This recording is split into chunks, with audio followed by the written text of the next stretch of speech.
तो फ्रेंड्स आज हम डिस्कस करने वाले हैं इंग्लिश पैडागोजी में रीडिंग एक्टिविटीज़ कितने टाइप की होती है, उसकी कैटेगरीज, जैसे प्री रीडिंग और वाइल रीडिंग। बहुत ही इंपॉर्टेंट टॉपिक है, इससे क्वेश्चन बनता है। ठीक है, और पूरी थ्योरी हिंदी और इंग्लिश दोनों में मैंने समझाई है, बाइलिंगुअल। ठीक है, आपको समझ में आएगी। और तो फ्रेंड रीडिंग एक्टिविटीज़ जो होती हैं वो दो कैटेगरी में बांटी जा सकती हैं, एक तो प्री रीडिंग और एक वाइल रीडिंग। प्री रीडिंग में वो गतिविधियाँ आती हैं जो पढ़ने से पहले हम तैयारी करते हैं, ठीक है, और वाइल रीडिंग वो वाली गतिविधियाँ होती है, एक्टिविटीज़ जो हम पढ़ने के दौरान कर रहे होते हैं। तो नाम से ही ये पता है। अब इसमें कौन कौन सी आती हैं देखिए। Pre reading activities these prepare the learners for reading, ठीक है, यानी ये पढ़ने के लिए बच्चे को तैयार करती हैं प्री रीडिंग एक्टिविटीज। इसमें प्रीव्यूइंग आती है, प्रिडिक्शंस, स्किमिंग, ठीक है, reviewing vocabulary and grammatical structures. का मतलब क्या, प्रीव्यू का मतलब होता है टाइटल सब टाइटल देख के आप ये पता लगा पाओ कि भाई इस कहानी में इस क्या थीम है, इस कहानी किस पर आधारित है। ठीक है, तो ये तो प्रीव्यू होना, व्यू माने देखना और प्रीव्यू पहले देख लेना। दूसरा होता है प्रिडिक्शंस। प्रिडिक्शंस में हम क्या करते हैं कि पहले की नॉलेज के अनुसार और आप आइडियाज़ लगाकर ये पता लगा सकते हो कि किसी अननोन वर्ड का मीनिंग क्या हो सकता है, अंदाज़ा लगाना एक तरह से प्रिडिक्शंस ही होता है वर्ड मीनिंग का। स्किमिंग का मतलब ये होता है कि आप एक मोटा मोटा आइडिया ले लीजिए कि इस पैराग्राफ में, ठीक है, इस स्टोरी की क्या कहानी हो सकती है, थीम क्या हो सकती है। ठीक है, एक ओवरव्यू एक तरह से कह सकते हैं। ठीक है, ये डिटेल में मैंने अलग तरीके से रीडिंग एक्टिविटीज़ में, ठीक है, इससे पहले जो हमने वीडियो करी थी उसमें मैंने बताया है, वो आप लिंक में आपको मिल जाएगा। ठीक है, रिव्यूइंग वोकेबलरी, यानी वोकेबलरी पर ध्यान देना। ठीक है, पहले हम वोकेबलरी पढ़ लेते हैं, उसके बाद हम चैप्टर जब पढ़ते हैं तो हमें मीनिंग समझने में, मतलब अर्थ समझने में आसानी होती है। ग्रामेटिकल स्ट्रक्चर, ठीक है, किस तरह के, ठीक है, ग्रामर यूज़ की गई है इसमें, एक्टिव है, पैसिव है, ठीक है, इस तरीके से। तो reading comprehension questions to focus attention on finding answer. तो इसमें प्री रीडिंग एक्टिव में एक काम और किया जाता है आजकल कि जैसे आप सीटेट में या किसी एग्जाम में आप कॉम्प्रीहेंशन वाला पार्ट करते हो, पहले आप पैराग्राफ पढ़ते हो फिर क्वेश्चन आंसर करते हो। तो करना क्या होता है कि इसमें एक चीज़ और करनी शुरू कर देते हैं हम कि पहले हम क्वेश्चन पढ़ लेते हैं और उसके बाद पैराग्राफ में जाते हैं, जिससे हमें आइडिया लग जाता है कि हमें कौन से क्वेश्चन के आंसर ढूंढने हैं, इसमें क्या इंपॉर्टेंट चीज़ है। तो ये भी प्री रीडिंग एक्टिविटीज़ में आती है। गेसिंग फ्रॉम द कॉन्टेक्स्ट, यानी कॉन्टेक्स्ट से, यानी संदर्भ से हम मीनिंग पता लगाते हैं कि किस संदर्भ में बात हो रही है, क्या मीनिंग है इसका, तो गैस करना।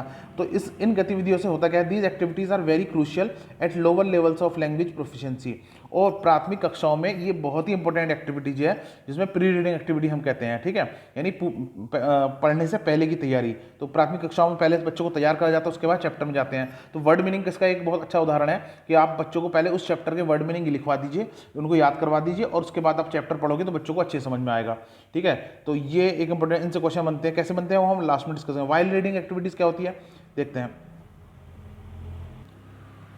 अब देखिए वाइल रीडिंग एक्टिविटीज क्या होती है, यानी पढ़ने के दौरान जो हम कर रहे होते हैं, क्या कर रहे होते हैं। These activities check learners comprehension as they read, यानी जब बच्चे पढ़ रहे होते हैं तो वो कॉम्प्रीहेंशन कर रहे होते हैं, मतलब वो मीनिंग समझ रहे हैं, इसका मतलब ही कॉम्प्रीहेंशन है कि जो वो पढ़ रहे हैं वो उनको समझ में आ रहा है, ये कॉम्प्रीहेंशन कहलाता है कि क्या लिखा हुआ है, इसका मीनिंग क्या है। ठीक है, that is comprehending a sentence by putting together the meaning of its constituent words. मतलब जो वो कोई सेंटेंस पढ़ रहे हैं तो उसका मीनिंग तो तभी पता लगा पाएंगे कि सारे वर्ड्स के मीनिंग उन्हें समझ में आए और फिर उनको एक साथ जोड़ पाए, तो फिर वो समझ गए। ठीक है, तो ये एक तरह से पढ़ के समझना ही ये पहली एक्टिविटी हुई। दूसरा है these includes scanning and reading for pleasure. अब इसमें और क्या करते हैं, हम स्कैनिंग करते हैं।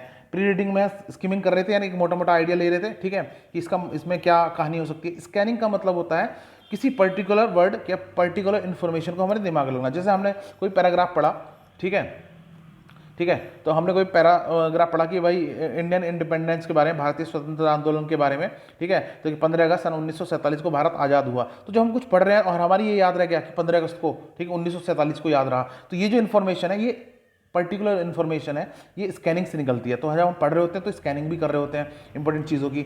रीडिंग फॉर प्लेजर, ठीक है, हम आनंद के लिए पढ़ना कि हमें मज़ा आ रहा है। ठीक है, तो ये भी क्या हुई, ये वाइल रीडिंग हुई।